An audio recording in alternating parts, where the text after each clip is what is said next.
Greetings and salutations. We have a few of our favorite authors to share with you this evening. Let me know in the chat if you can hear me, first and foremost, before we get launched. And importantly, am I in focus? Yeah, it looks like it. All right.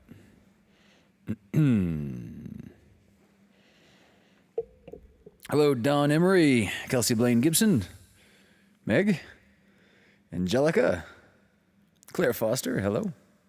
Dari's here, Christina.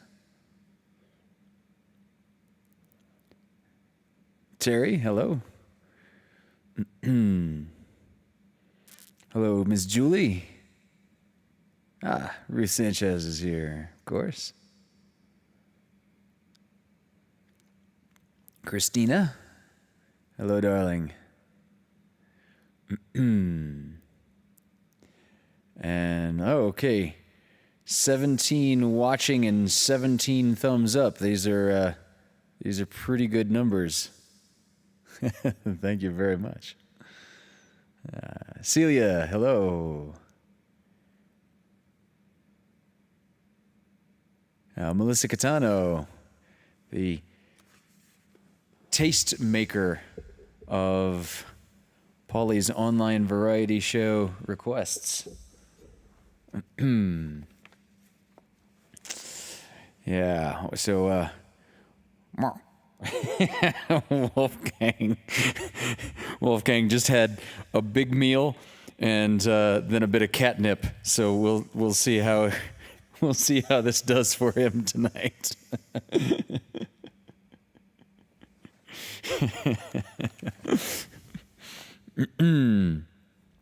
I thought we'd open up the evening this my mom, Orchids for Pam, is here. Anna is here, good. I thought we'd open up this evening, this being the last February Fireside Tailes, and thus also being the last night of Black History Month. Thought I'd open this evening with a Maya Angelou poem that I had not gotten to. Maya is one of my absolute favorites. My mom's literary side note is on definitions. This is called a conceit. And Mom points out a conceit in poetry makes unlikely comparisons between two things, often unconventional, logically complex, or just a surprising metaphor. So tonight's opener is A Conceit by Maya Angelou. Give me your hand. Make room for me to lead and follow you beyond this rage of poetry. Let others have the privacy of touching words and love of loss of love. For me, give me your hand.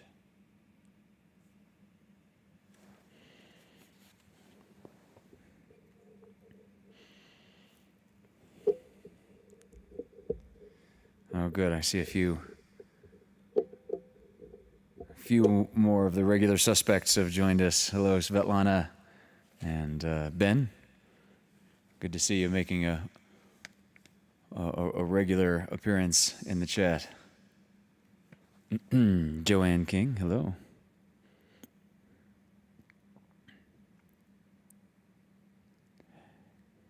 Olive and Ray are here. Meow. Oh, cute.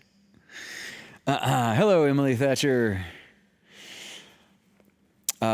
Let's do one more poem before we launch into the short stories of the evening. This is Alone by Maya Angelou. Lying, thinking, last night how to find my soul a home where water is not thirsty and bread loaf is not stone, I came up with one thing, and I don't believe I'm wrong, that nobody but nobody can make it out here alone. Alone, all alone. Nobody but nobody can make it out here alone. There are some millionaires with money they can't use. Their wives run round like banshees. Their children sing the blues. They've got expensive doctors to cure their hearts of stone, but nobody, no, nobody can make it out here alone. Alone, all alone. Nobody but nobody can make it out here alone. Now, if you listen closely, I'll tell you what I know. Storm clouds are gathering, the wind is gonna blow. The race of man is suffering, and I can hear the moan, 'cause nobody but nobody can make it out here alone. Alone, all alone. Nobody but nobody can make it out here alone.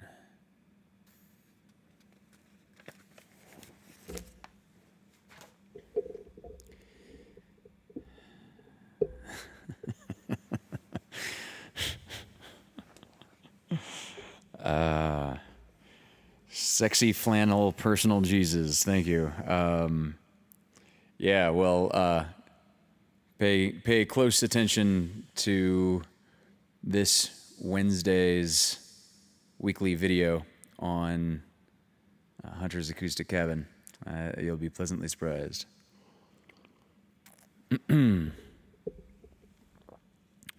So,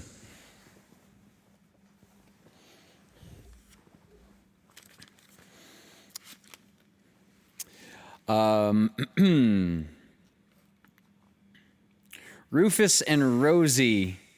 Oh, Kelsey, that's really cute dog names. That is just adorably cute.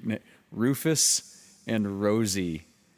Oh, I've always thought Rufus was a really cute name for a dog, but to have a syllogism like Rufus and Rosie. No, it's syllogism? Alliteration, excuse me.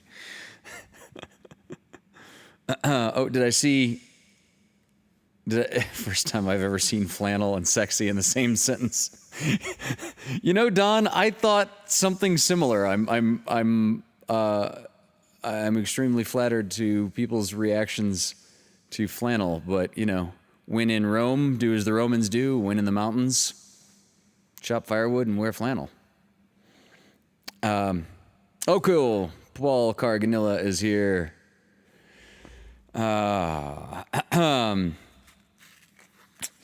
Yes, Paul has tuned in from his Davenport. Yeah. Okay, so here's one word before this comes out.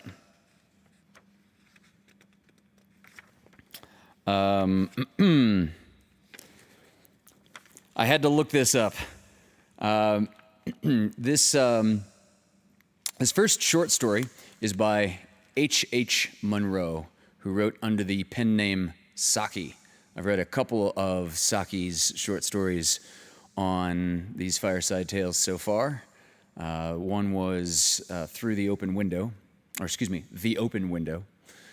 And I think the first Fireside Tales that diverged from purely Edgar Allan Poe covered a Saki story called Sredni Vashtar. So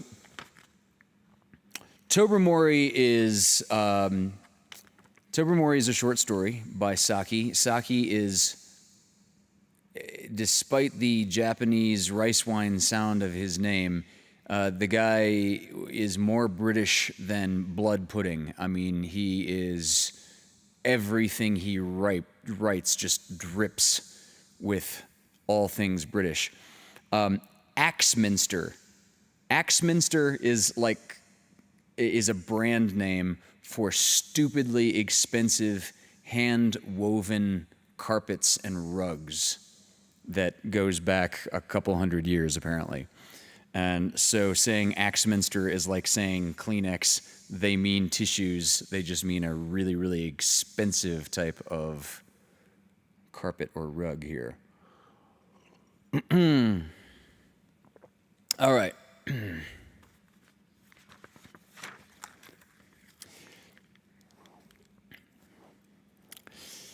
Saki lived from 1870 to 1916. Wow, I just got dyslexic and mathematically challenged.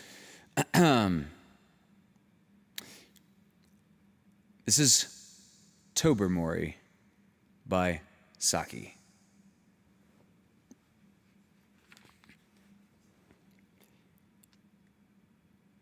It was a chill, rain-washed afternoon of a late August day, that indefinite season when partridges are still in security or cold storage and there's nothing to hunt, unless one is bounded on the north by the Bristol Channel, in which case one may lawfully gallop after fat red stags. Lady Blemley's house party was not bounded on the north by the Bristol Channel, hence there was a full gathering of her guests round the tea table on this particular afternoon. And in spite of the blankness of the season and the triteness of the occasion, there was no trace in the company of that fatigued restlessness, which means a dread of the pianola and a subdued hankering for auction bridge. The undisguised, open-mouthed attention of the entire party was fixed on the homely, negative personality of Mr. Cornelius Appin. Of all her guests, he was the one who had come to Lady Blemley with the vaguest reputation. Someone had said he was clever, and he got his invitation in the moderate expectation on the part of his hostess that some portion, at least, of his cleverness would be contributed to the general entertainment. Until tea time that day, she had been unable to discover in what direction, if any, his cleverness lay. He was neither a wit nor a croquet champion. He was not a hypnotic force nor a begetter of amateur theatricals. Neither did his exterior suggest the sort of man in whom women are willing to pardon a generous measure of mental deficiency. He had subsided into mere Mr. Appin, and the Cornelius seemed a piece of transparent baptismal bluff. And now he was claiming to have launched on the world a discovery besides which the invention of gunpowder, of the printing press, and of steam locomotion were inconsiderable trifles. Science had made bewildering strides in many directions during recent decades, but this thing seemed to belong to the dominion of miracle rather than to scientific achievement. "And do you really ask us to believe," Sir Wilfrid was saying, "that you have discovered a means for instructing animals in the art of human speech, and that dear old Tobermory has proved your first successful pupil?" "It is a problem at which I have worked for the last 17 years, said Mr. Appin, "but only during the last 8 or 9 months have I been rewarded with glimmerings of success. Of course, I have experimented with thousands of animals, but latterly only with cats. Those wonderful creatures which have assimilated themselves so marvelously with our civilization while retaining all their highly developed feral instincts. Here and there, among cats, one comes across an outstanding, superior intellect, just as one does among the ruck of human beings, and when I made the acquaintance of Tobermory a week ago, I saw at once that I was in contact with a beyond cat of extraordinary intelligence.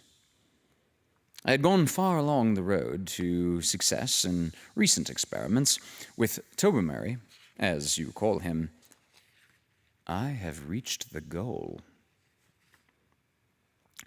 Mr. Appin concluded his remarkable statement in a voice which he strove to divest of a triumphant inflection. No one said rats, which would basically translate to bullocks or crap or bullshit. No one said rats, though Clovis's lips moved in a monosyllabic contortion which probably invoked those rodents of disbelief. "And you mean to say," asked Miss Retzker after a slight pause, "that you have taught Tobermory to say and understand easy sentences of one syllable?" "My dear Miss Retzker," said the woodworker patiently, "I am not a woodworker. I'm a wonder worker. And one teaches little children and savages and backwards adults in that piecemeal fashion when one has once solved the problem of making a beginning with an animal of highly developed intelligence. One has no need for those halting methods. Tobermory can speak our language with perfect correctness." This time, Clovis very distinctly said, "Beyond rats." Sir Wilfrid was more polite, but equally skeptical. "Hadn't we better have the cat in and judge for ourselves?" suggested Lady Blemley. Sir Wilfrid went in search of the animal, and the company settled themselves down to the languid expectation of witnessing some more or less adroit drawing-room ventriloquism. Wolfgang, as I've said recently, is quite the ventriloquist. However, you don't want to see where he has to stick his paw. In a minute, Sir Wilfrid was back in the room, his face white beneath its tan and his eyes dilated with excitement. "By Gad, it's true!" His agitation was unmistakably genuine, and his hearers started forward in a thrill of awakened interest. Collapsing into an armchair, he continued breathlessly, "I found him dozing in the smoking room and called out to him to come for his tea. He blinked at me in his usual way, and I said, 'Come on, Toby, don't keep us waiting, old chap.' And by Gad, he drawled out in a most horribly natural voice that he'd come in when he dashed well pleased. I nearly jumped out of my skin." Appin had preached to absolutely incredulous hearers. So Wilfrid's statement carried instant conviction. A Babel-like chorus of startled exclamation arose, amid which the scientist sat mutely enjoying the first fruit of his stupendous discovery. In the midst of the clamor, Tobermory entered the room and made his way with velvet tread and studied unconcern across to the group seated round the tea table. A sudden hush of awkwardness and constraint fell on the company. Somehow, there seemed an element of embarrassment in addressing on equal terms a domestic cat of acknowledged dental ability. "Will you have some milk, Tobermory?" asked Lady Blemley in a rather strained voice. "I don't mind if I do," was the response, couched in a tone of even indifference. A shiver of suppressed excitement went through the listeners, and Lady Blemley might be excused for pouring out the saucerful of milk rather unsteadily. I'm afraid I've spilt a good deal of it," she said apologetically. "After all, it's not my Axminster," was Tobermory's rejoinder. Another silence fell on the group. Then Miss Retzker, in her best district visitor manner, Miss Ruska, in her best district visitor manner, asked if the human language had been difficult to learn. Tobermory looked squarely at her for a moment, then fixed his gaze serenely on the middle distance. It was obvious that boring questions lay outside his scheme of life. What do you think of human intelligence? Asked Maven, quite lamely. Of whose intelligence in particular? Asked Tobermory coldly. Well, mine, for instance, said Maven, with a feeble little laugh. You put me in an embarrassing position, said Tobermory, whose tone and attitude certainly did not suggest a shred of embarrassment. When your inclusion in this house party was suggested, Sir Wilfrid protested that you were the most brainless woman of his acquaintance, and that there was a wide distinction between hospitality and the care of the feeble-minded.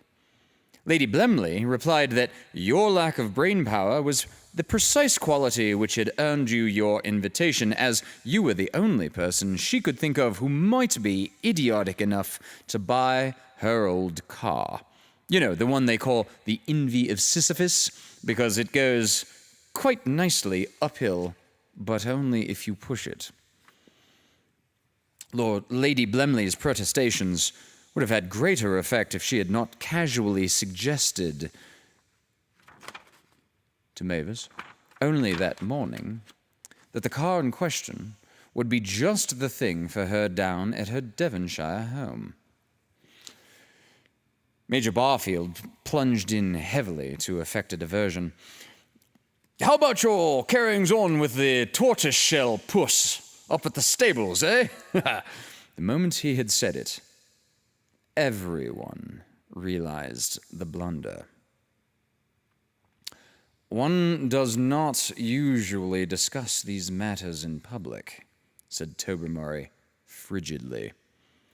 From a slight observation of your ways since you've been in this house, I should imagine you'd find it inconvenient if I were to shift the conversation onto your own little affairs. The panic which ensued was not confined to the Major. Would you like to go and see if Cook has got your dinner ready? Suggested Lady Blemley hurriedly, affecting to ignore the fact that it wanted at least 2 hours to Tobermory's dinner time. Thanks, said Tobermory. Not quite so soon after my tea. I don't want to die of indigestion. Cats have 9 lives, you know, said Sir Wilfrid heartily. Possibly, answered Tobermory, but only 1 liver.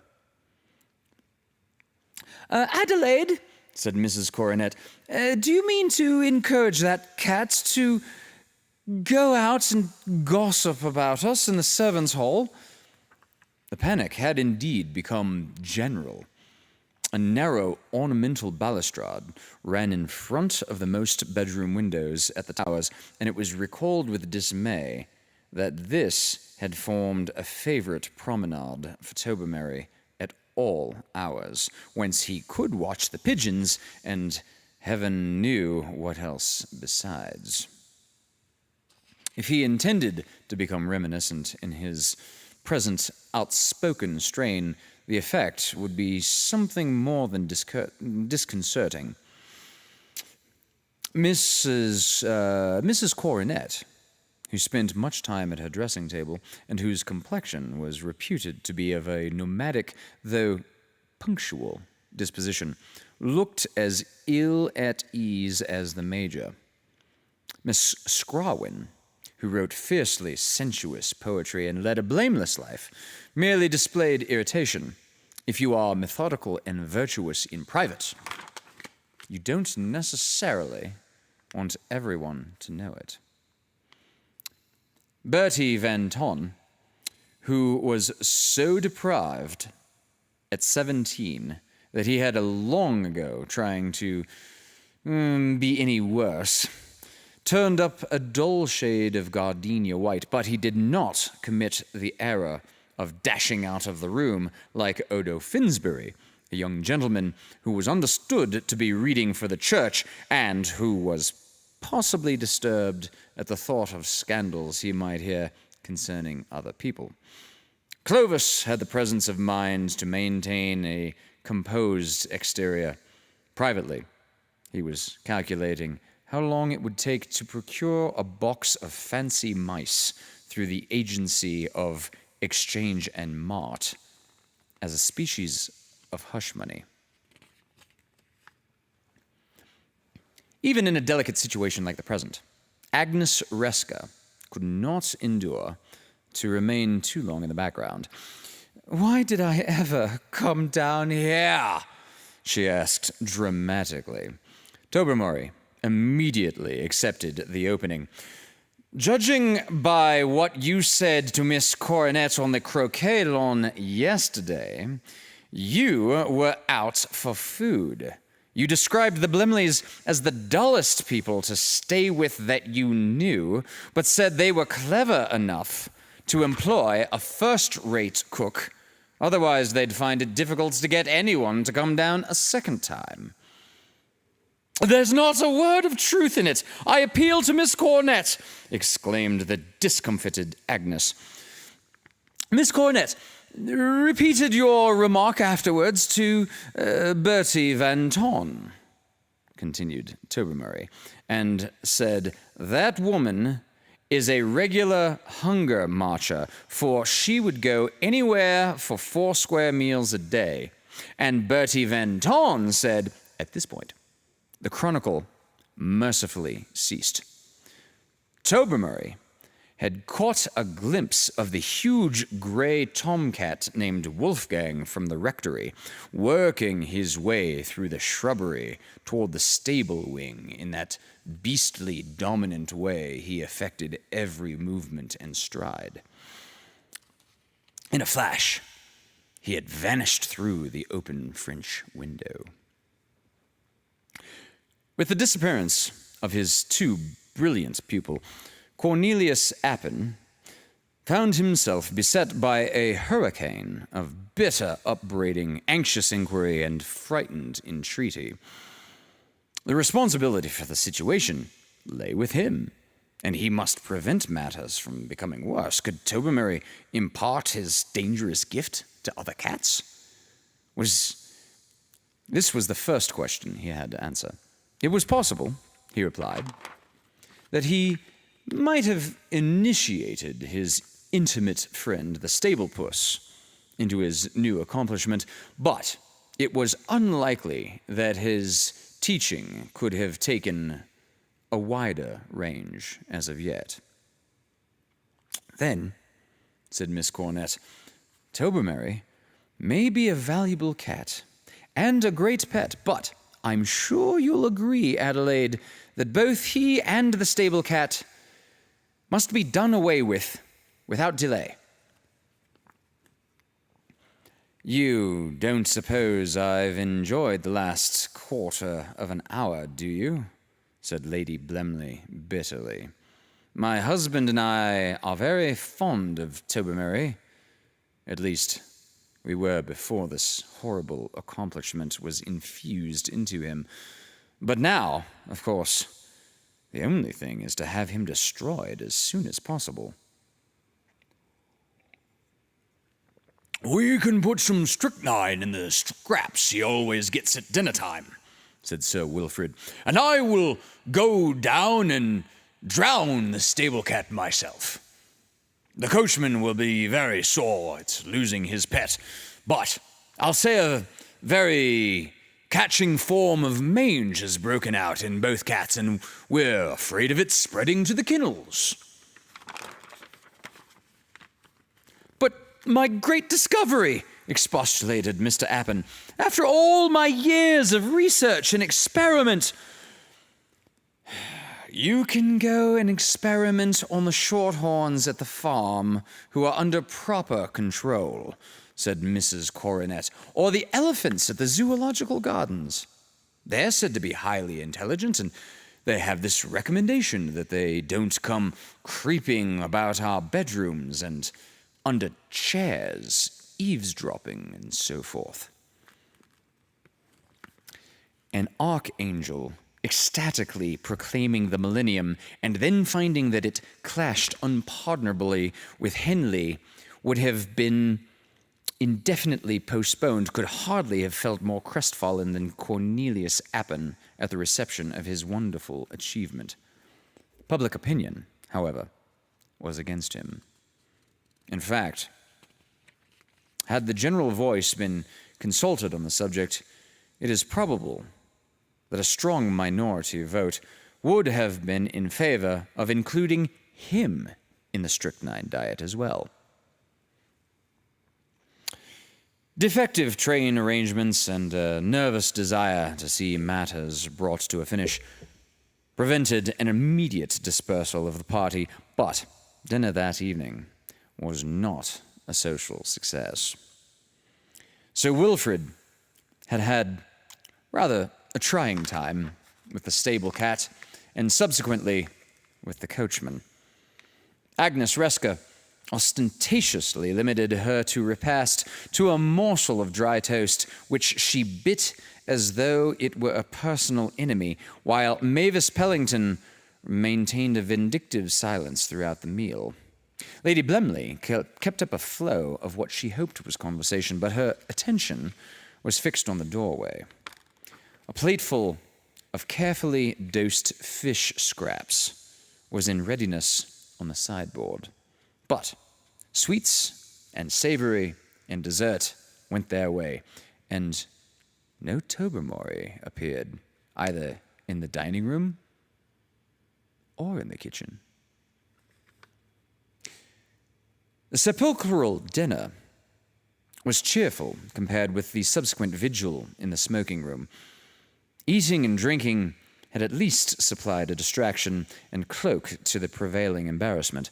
Bridge was out of the question in the general tension of nerves and tempers, and after Odo Finsbury had given a lugubrious rendering of Melisande in the Wood to a frigid audience, music was tacitly avoided.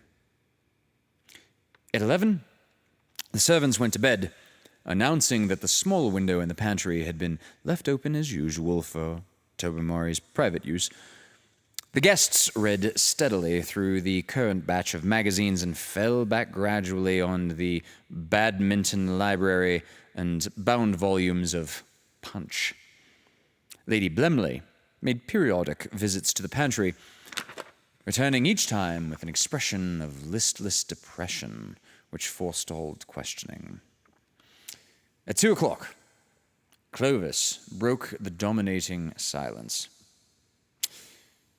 "He won't turn up tonight. He's probably in the local newspaper office at the present moment, dictating the first installment of his reminiscences. Lady What's-Her-Name's book won't be in it. It will be the event of the day." Having made his contribution to the general cheerfulness, Clovis went to bed. At long intervals, the various members of the house party followed his example. The servants, taking round the early tea, made a uniform announcement in reply to a uniform question. Tobermory had not returned. Breakfast was, if anything, a more unpleasant function than dinner had been. But before its conclusion, the situation was relieved. Tobermory's corpse was brought in from the shrubbery, where a gardener had just discovered it. From the massive bites on his throat and the gray fur which coated his claws, it was evident that he had fallen in unequal combat with the beastly tomcat Wolfgang from the rectory. By midday, most of the guests had quitted the towers, and after lunch, Lady Blimley had sufficiently recovered her spirits to write an extremely nasty letter to the rectory about the loss of her valuable pet. Tobermory had been Appin's one successful pupil, and he was destined to have no successor. A few weeks later, an elephant in the Dresden Zoological Garden, which had shown no previous signs of irritability, broke loose and killed an Englishman who had apparently been teasing it. The victim's name was variously reported in the papers as Appin and Eppelin, but his front name was faithfully rendered Cornelius. If he was trying German irregular verbs on the poor beast, said Clovis, he deserved all he got.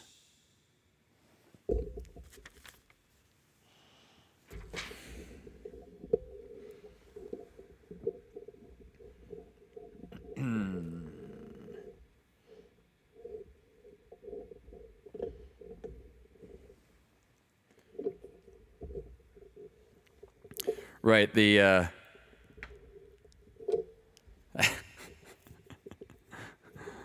Orchids for Pam quite astutely points out that the party was ruined. It should have been like this world-renowned phenomenon of, oh my God, we've got a talking cat, but instead they were so they were so caught up in the discovery of what horrible two-faced people they actually were about each other, their friends. Paul, the name of the story was Tobermory. That's the actual name by Saki, who, ironically, Saki's actual name is H.H. Monroe. So,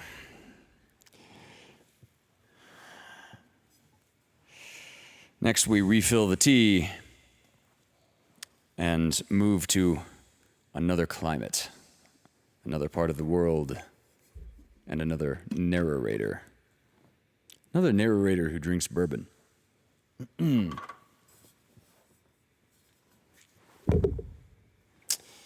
Yeah.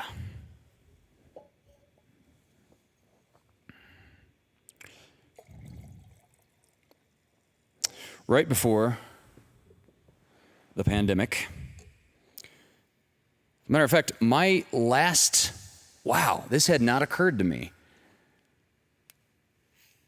Yeah, poor Tobermory. Poor Tobermory met his demise not at the hands of the people who wanted to kill him, but at the fangs of Wolfgang. Yeah, Wolfgang made a cameo, indeed. Wolfgang Beastly.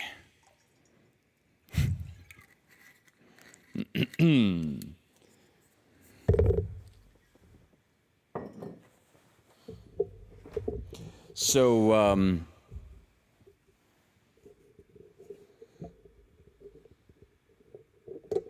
when we do our ping pong show, we should be drinking the same thing. I completely agree. That'll be really fun. Ping pong show is yeah, that's a good name for it too.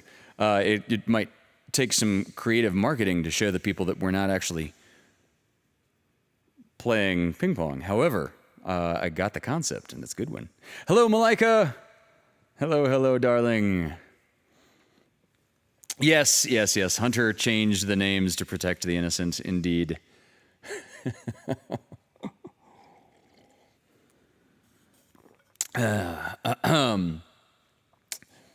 Yeah. So I was starting to say, my last trip before the pandemic. Of course, I didn't know it was my last trip. I didn't know a pandemic was definitely coming to upset all our lives. My last trip before the pandemic was up to the San Francisco area.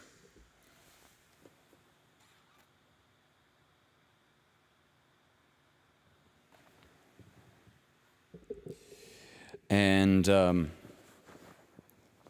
I was in Oakland. Some know, I wouldn't expect all to, that Jack London was very fond of San Francisco and the whole San Francisco Bay Area. So my last vacation, my last road trip before the pandemic began was literally to Jack London Square. And I did not put that together until about 2.5 minutes ago. That occurred to me. That is actually the case. There is still a bar.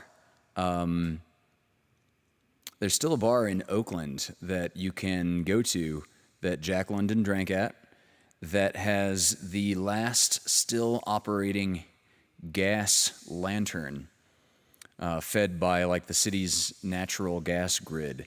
Of course, the city has all like moved all the public lighting over to electricity, but I think they had something working where gas lighting can be grandfathered in for as long as the folks didn't want to move over to electricity.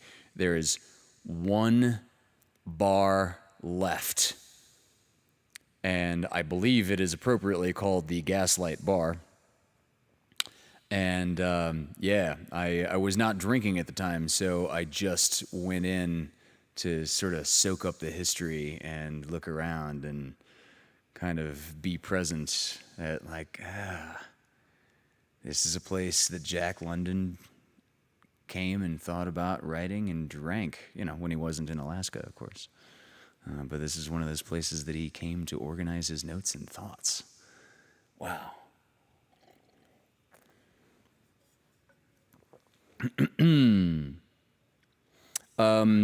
Terry, did you go to City Lights bookstore too? I didn't go to City Lights on this particular last pre-pandemic occasion, but the first time Hunter and the Dirty Jacks went to San Francisco, I went to City Lights for my first time.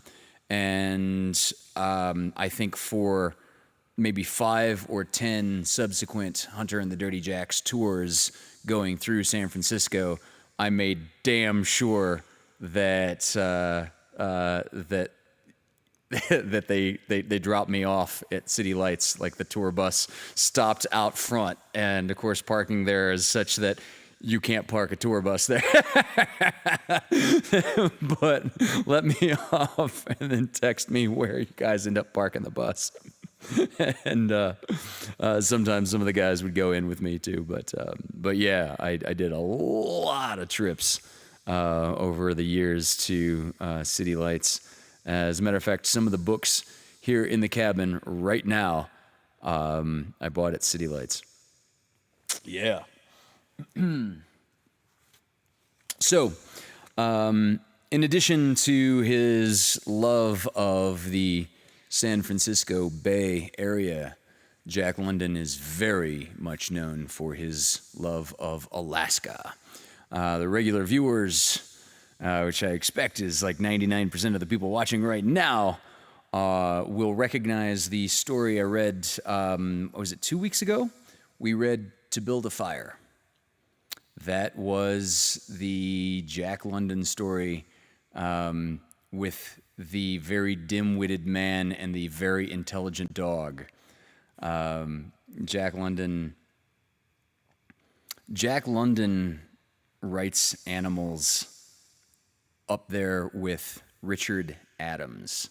If you don't know Richard Adams wrote Watership Down, amongst other things. I'm writing a song right now that most of you folks will hear very, very soon that quotes Watership Down and Richard Adams.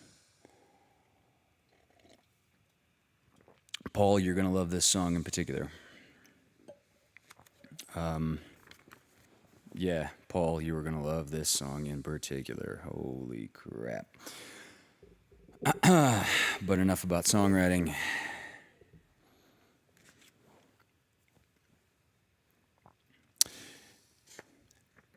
This is one of my favorite Jack London short stories.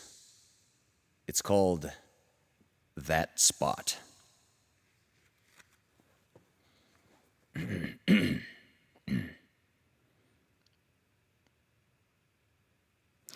don't much think of Stephen McKay anymore, though I used to swear by him.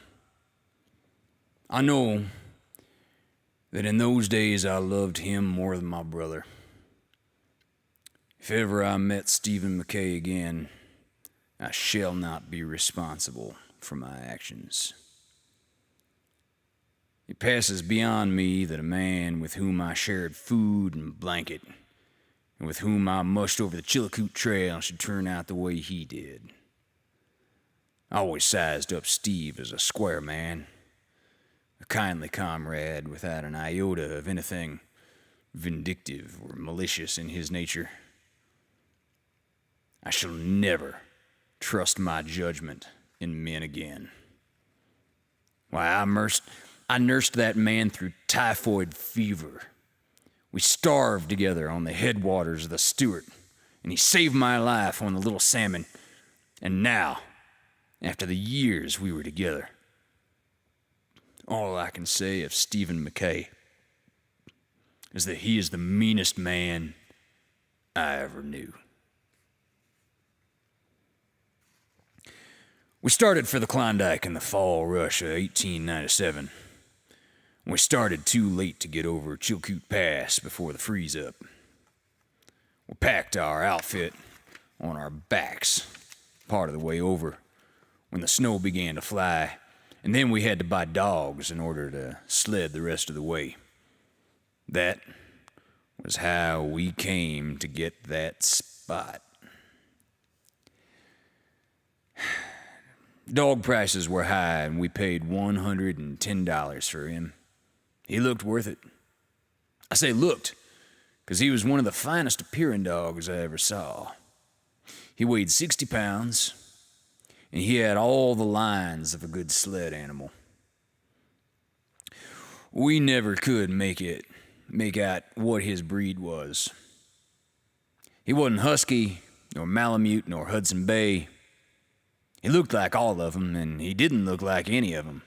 And on top of all of it, he had some of the white man's dog in him. For on one side, in the thick of the mixed yellow, brown, red, and dirty white that was his prevailing color, there was a spot of coal black, as big as a water bucket. That was why we called him Spot.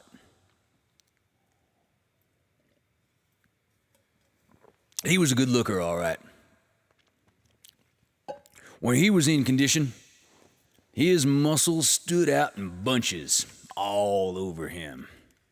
And he was the strongest looking brute I ever saw in Alaska. Also, the most intelligent looking. To run your eyes over him, you'd think he could outpull 3 dogs of his own weight. Maybe he could, but I never saw it. His intelligence didn't run that way. He could steal and forage to perfection. He had an instinct that was positively gruesome for divining when work was to be done and for making a sneak accordingly. And for getting lost and not staying lost, he was nothing short of inspired. But when it came to work, the way that intelligence dribbled out of him and left a mere clot of wobbling, stupid jelly would make your heart bleed. There were times I reflect, I think it wasn't stupidity. Maybe, like some men I know, he was maybe too wise to work. I shouldn't wonder if he put it all over us with that intelligence of his. Maybe he figured it all out and decided that a licking now and again was no work. Maybe he decided a licking now and again plus no work was a whole lot better than work all the time and no licking. I'm telling you, he was intelligent enough for such a computation. I sat and looked into that dog's eyes till the shivers ran up and down my spine, and the marrow crawled like yeast with all the intelligence I saw shining out of that dog. I can't express myself enough about that intelligence. It's beyond mere words. I saw it. That's all. At times, it was like gazing into a human soul to look into his eyes. And what I saw there frightened me and started all sorts of ideas in my own mind of reincarnation and all the rest. I tell you, I was sensed something big in that brute's eyes. There was a message there, but I wasn't big enough myself to catch it. Whatever it was, and I know I'm making a fool of myself here, whatever it was, it baffled me. I can't give an inkling of what I saw in that brute's eyes. It wasn't light. It wasn't color. It wasn't nothing I could put my finger on. It was something that moved way back when the eyes themselves weren't moving. And I guess I didn't see it move either. I only sensed that it moved. It was an expression. That's what it was. And I got an impression of it. Nah, it was different from a mere expression. It was more than that. I don't know what it was, but it gave me a feeling of kinship just the same. Oh no, not sentimental kinship. It was rather a kinship of equality. Those eyes never pleaded like a deer's eyes. They challenged.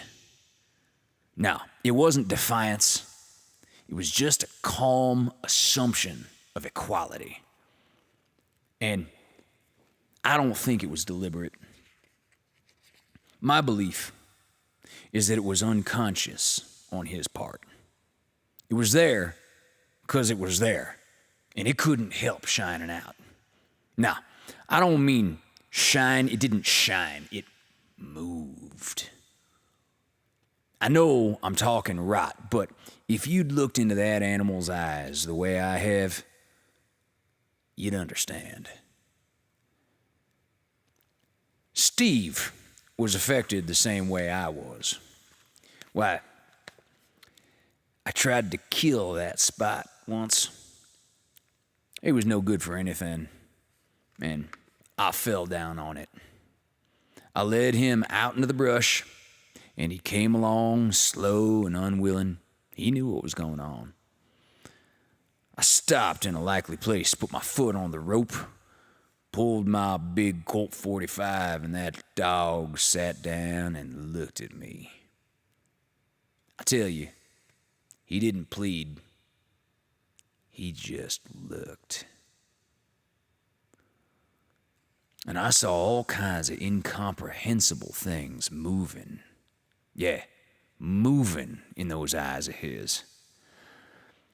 I didn't really see them move. I thought I saw them, for, as I said before, I guess I only sensed them.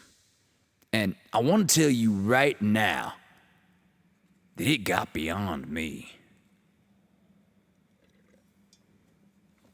It was like killing a man, a conscious, brave man who looked calmly into your gun as much to say, "Who's afraid?"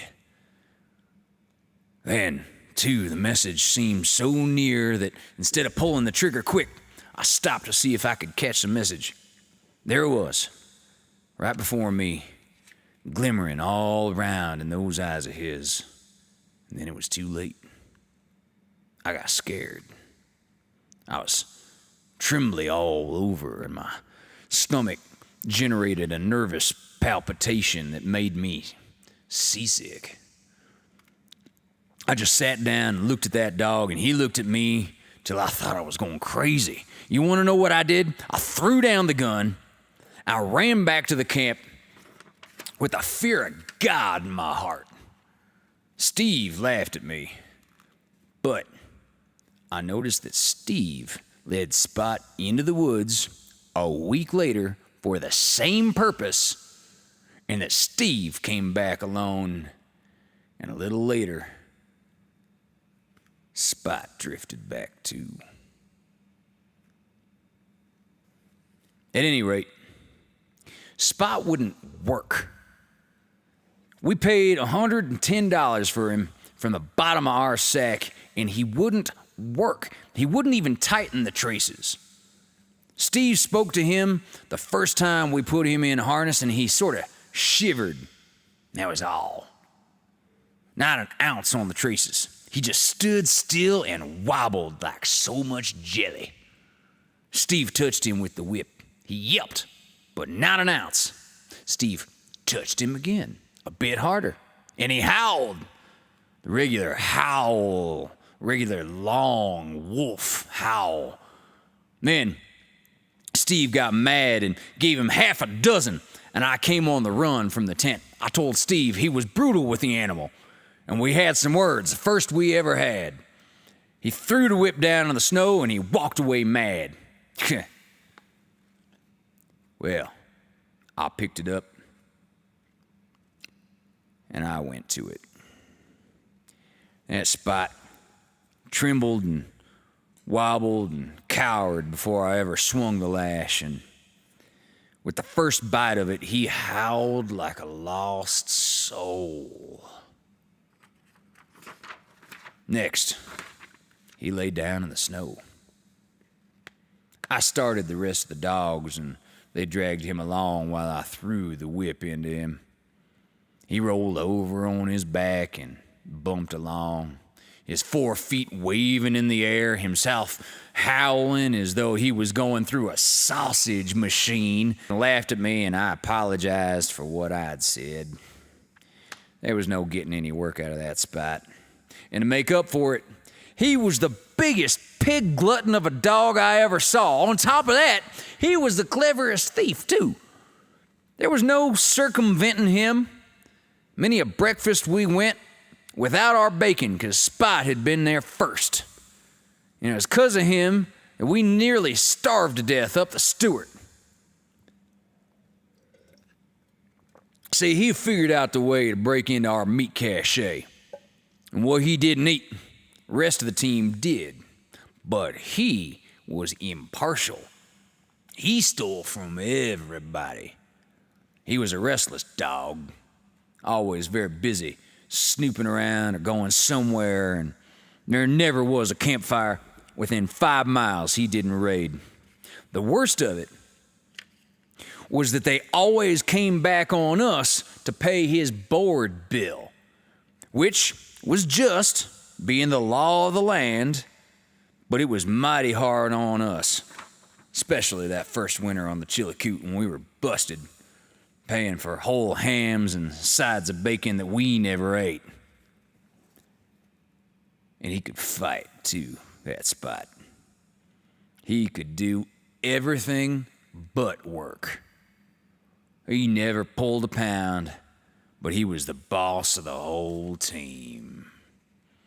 The way he made those dogs stand around was an education. He bullied them, and there was always one or more of them fresh marked with his fangs, but he was more than a bully. He wasn't afraid of anything that walked on 4 legs, and I've seen him march single-handed into a strange team without any provocation whatever and put the kibosh on the whole outfit. Did I say he could eat? I caught him eating the whip once. The whip. That's straight. He started in at the lash, and when I caught him, he was down to the handle and still going. But he was a good looker. At the end of the first week, we sold him for $75 to the mounted police. They had experienced dog drivers, and we knew by that time He'd covered the 600 miles to Dawson. He'd be a good sled dog.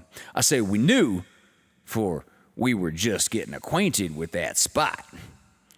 A little later, we were not brash enough to know anything where he was concerned. A week later, we woke up in the morning to the damnedest dog fight we'd ever heard. It was that spot come back and knocking the team into shape. We ate a pretty depressing breakfast, and I can tell you, but cheered up 2 hours afterward when we sold him to an official courier, bound into Dawson with government dispatches. That spot was only 3 days in coming back, and as usual, celebrated his arrival with a roughhouse. Yeah.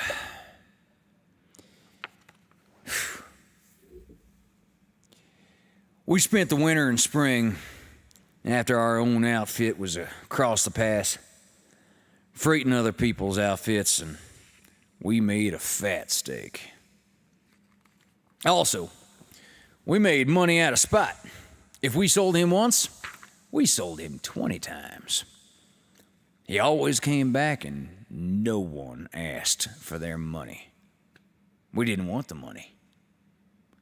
We'd have paid handsomely for anyone to take him off our hands for keeps. We had to get rid of him. We couldn't give him away, for that would have been suspicious. But he was such a fine looker that we never had any difficulty in selling him. Unbroke, we'd say, and they'd pay any old price for him. We sold him for as low as $25, and once we got $150 for him.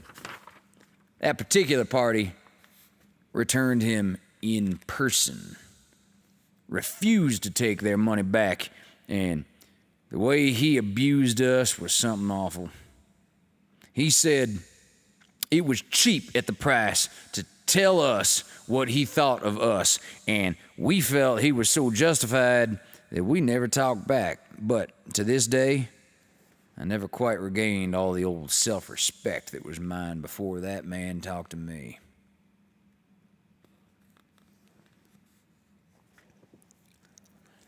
Yeah.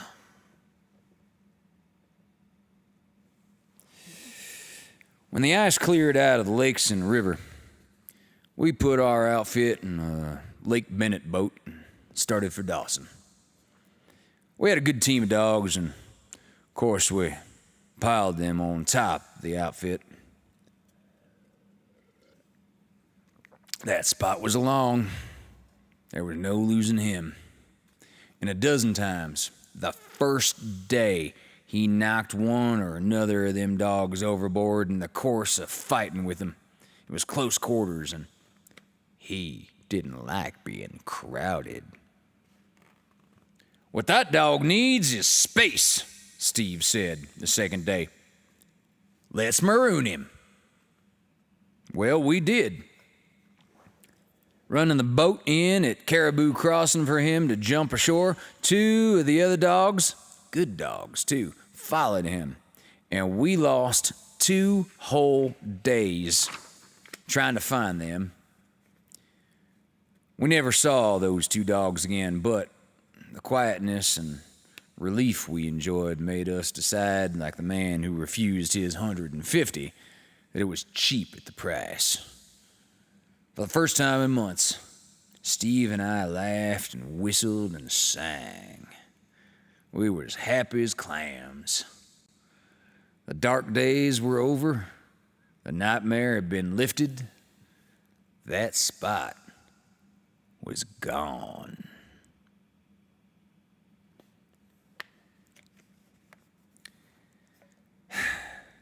Three weeks later, one morning, Steve and I were standing on the riverbank at Dawson. A small boat was just arriving from Lake Bennett. I saw Steve give a start, and I heard him say something that was not nice, and that was not under his breath. Then I looked, And there, in the bow of the boat, with ears pricked up, sat Spot. Steve and I sneaked immediately like beaten curs, like cowards, like we was absconders from justice. It was this last that the lieutenant of police thought when he saw us sneaking. He surmised that there were law officers in the boat who was after us. He didn't wait to find out, but he kept us in sight. And in the M&M saloon, he got us into a corner. We had a merry time explaining, for we refused to go back to that boat and meet Spot. And finally, he held us under guard of another policeman while he went to the boat. After we got clear of him, we started for the cabin. And when we arrived, there was that Spot sitting on the stoop, waiting for us. Now, how did he know we lived there? There were 40,000 people in Dawson that summer. And how did he savvy our cabin out of all the cabins? How did he know we were in Dawson anyway? I leave it to you.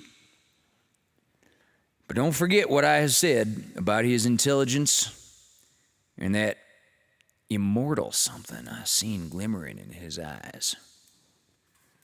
Yeah. There was no getting rid of him no more. There were too many people in Dawson who had bought him on the Chillicoot, and the story got around. Half a dozen times we put him on board steamboats going down the Yukon, but he merely went ashore at the first landing and trotted back up the bank. We couldn't sell him. We couldn't kill him. You heard that. Both Steve and I tried. Nobody else was able to kill him. He just bore a charmed life. I've seen him go down in a dog fight in the main street with 50 dogs on top of him, and when they were separated,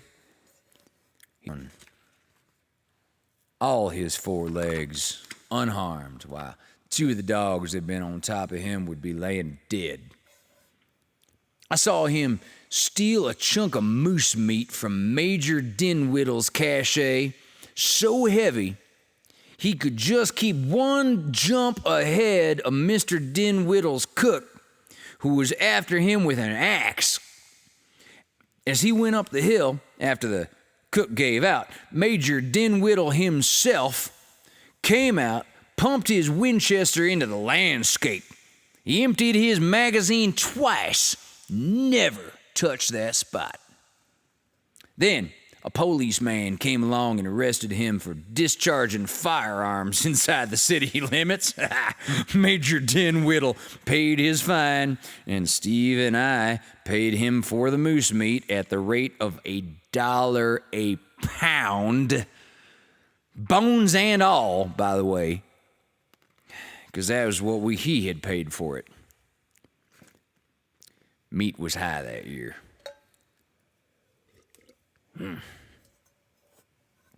Now, I'm only telling what I saw with my own eyes. And now I'll tell you something also. I saw that Spot fall through a water hole. The ice was 3.5 feet thick, and the current sucked him under like a straw. 300 yards below was the big water hole used by the hospital.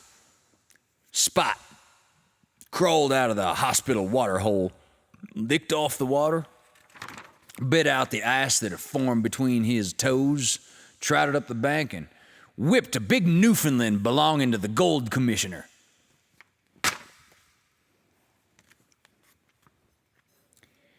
In the fall of 1898, Steve and I poled up the Yukon on the last water bound for Stewart River. We took the dogs along, all except Spot. We figured we'd been feeding him long enough. He'd cost us more time and trouble and money and grub than we'd got by selling him on the Chillicothe, especially grub. So Steve and I tied him down in the cabin and pulled our own freight. We camped that night at the mouth of Indian River. Steve and I were pretty facetious over having shaken him. Steve was a funny cuss, and I was just sitting up in the blankets and laughing when a tornado hit camp. The way that Spot walked into them dogs and gave them what for was hair-raising. Now, how did he get to lose? Well, how did he get loose? I don't know. It's up to you. I haven't any theory. And how did he get across the Klondike River? That's another facer. And anyway, how did he know we had gone up the Yukon? See, we went by water, and he couldn't smell our tracks. Steve and I began to get superstitious about that dog. He got on our nerves, too. And between you and me, we were just a mite afraid of him. The freeze came on when we were at the mouth of Henderson Creek, and we traded him off for 2 sacks of flour to an outfit that was bound up White River after copper. Now, that whole outfit was lost. Never trace nor hide nor hair of men, dogs, sled, or anything was ever found. They dropped clean out of sight. It became one of the mysteries of the country. Steve and I plugged away up the Stewart, and 6 weeks afterward, that Spot crawled into camp. He was a perambulating skeleton and could just drag along. But he got there. And what I want to know is who told him we were up the Stewart? We could have gone 1,000 other places. How did he know? You tell me, then I'll tell you. No losing him. At the Mayo, he started a row with an Indian dog. The buck who owned the dog took a swing at Spot with an axe, missed him, and killed his own dog. Talk about magic and turning bullets aside. I, for one, consider it a blamed sight harder to turn an axe aside with a big buck at the other end of it, and I saw him do it with my own eyes. That buck did not want to kill his own dog. You gotta show me. I don't know. I told you about Spot breaking into our meat cache. It was nearly the death of us.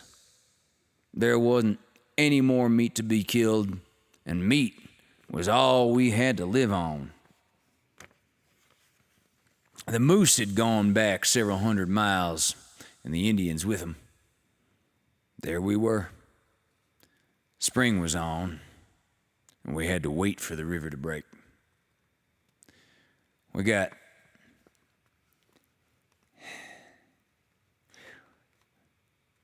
We got pretty thin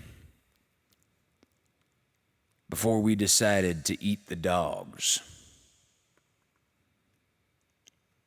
But we decided to eat Spot first. You know what that dog did? He sneaked. Now, how did he know our minds were made up to eat him? Or any of them? We sat up nights laying for him, but he never came back. And we ate the other dogs. Eventually, we ate the whole team. And now for the sequel. You know what it is when a big river breaks up and a few billion tons of ice go out, jamming and milling and grinding. Just in the thick of it, when the Stewart went out, rumbling and roaring, we sighted Spot out in the middle. He got caught as he was trying to cross up above somewhere. Steve and I yelled and shouted and ran up down the bank, tossing our hats in the air. Sometimes we'd stop and hug each other. We were that boisterous because we were about to see Spot's finish. He didn't have a chance in a million. He didn't have any chance at all. After the ice run, we got into a canoe and paddled down to the Yukon and down the Yukon to Dawson, stopping to feed up for a week at the cabins at the mouth of Henderson Creek. And as we came into the bank of Dawson,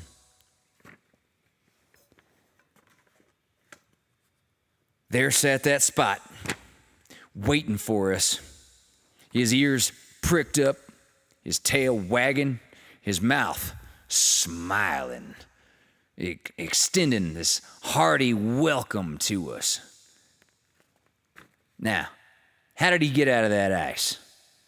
How did he know we were coming to Dawson, to the very hour and minute to be out there on the bank waiting for us?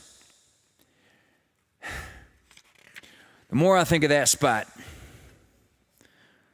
the more I am convinced that there are things in this world that go beyond science. On no scientific grounds can that Spot be explained. It's psychic phenomena or mysticism or something of that sort, I guess, with a lot of theosophy thrown in. The Klondike is a good country. I might have been there yet and become a millionaire. If it hadn't been for Spot, he got on my nerves. I stood him for 2 years altogether. And then I guess my stamina just broke. It was the summer of 1899 when I pulled out. I didn't say anything to Steve. I just sneaked. But I fixed it up all right. I wrote Steve a note and enclosed a package of rough-on rats, telling him what to do with it.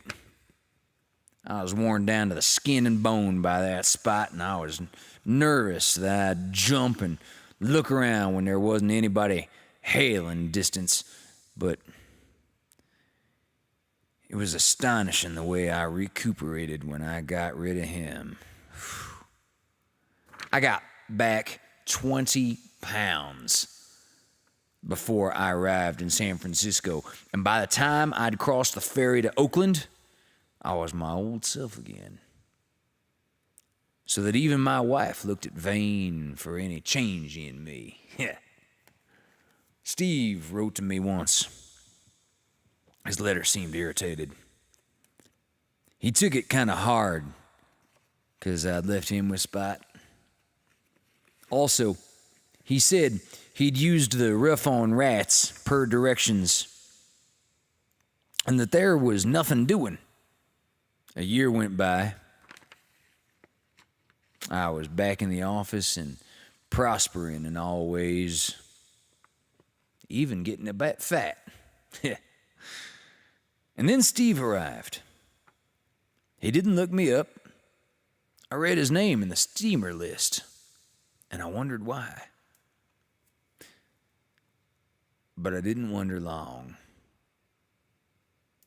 I got up one morning and found that Spot chained to the gatepost, holding up the milkman. Steve went north to Seattle, I learned that very morning. I didn't put on any more weight. My wife made me buy him a collar and a tag. And within an hour, he showed his gratitude by killing her pet Persian cat. It's a Persian. It's okay. There's just no getting rid of that Spot. He'll be with me until I die, for he will never die. My appetite, not so good since he arrived, and my wife says I'm looking a bit peaked. Last night, that Spot got into Mr. Harvey's hen house. Harvey's my next door neighbor. And killed 19 of his fancy bred pigeons. I shall have to pay for them. My neighbors on the other side quarreled with my wife and then moved out. Spot was the cause of it. And that is why I'm disappointed in Stephen McKay. I had no idea he was such a mean man.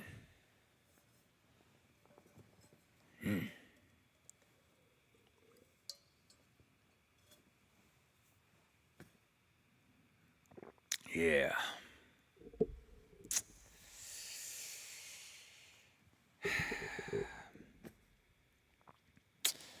Wow, the things I have, the personal insights I have to share about that story, I cannot even begin to enumerate.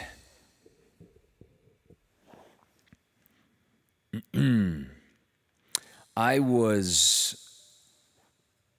up in the Sequoias.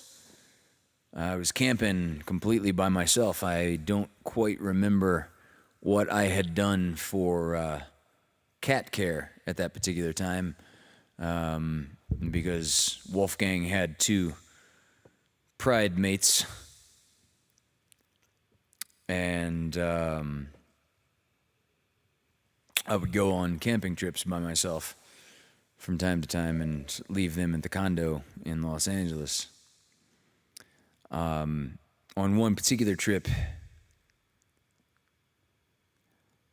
I brought a guitar, a tent, an axe for firewood, a little bit of food, and a book of Jack London. And on that trip, most notably by one particular stream, I wrote Kennel Howl, which so many of you know. And for those of you that don't know it yet, Kennel Howl will be a music video released on Hunter's Acoustic Cabin one of these days soon.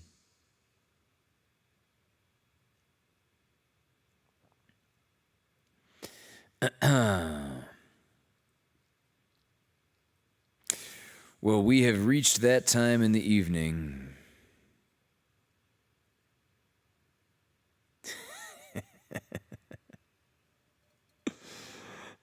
Paul Carganella says, my wife calls me E.T. due to my disgustingly flat hobbit feet. That's funny. Somewhere probably around puberty, I started growing hair on my toes, and Mom started referring to me as having hobbit feet. That's hysterical. Wow. It feels like there's so much more I want to share about Kennel Howl and Jack London and stories that I was reading to Wolfgang that launched all of this. He particularly likes Jack London, even though they're stories about dogs. I think something about Call of the Wild is something that primordially appeals to a beast such as he.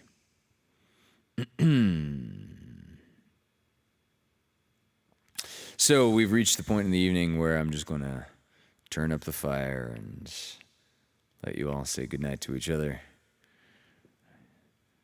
Keep a close watch on Hunter's Acoustic Cabin for the next music video that'll be released on Wednesday morning. And I will see you all for the Lovecast on Thursday night at 6 p.m.